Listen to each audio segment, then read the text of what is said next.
Sa ilog ho yan? Yan Baba. ang ilog. Yung baba, dyan galing nito. Wala akong ilog dyan, malalim dyan, walang daan papuntang ilog dyan, dyan ang daan sa may tulay. Hinahakot nila lupa. Ha? Lupa. Nila pinapatagan na no. Gagawin sa division siguro.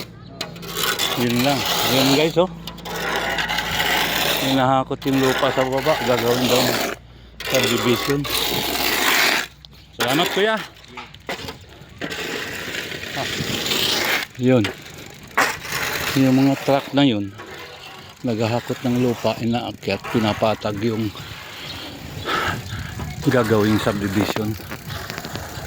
Ito na may isang construction na talagang inuutay-utay ng tibagin ang kabundukan ng Barangay Mabato. Ay hindi. Barangay Bunggo pa pala to. Ayan. Ayun lang, update. Yun, shout out mga Pilipino. Yun, buwa po.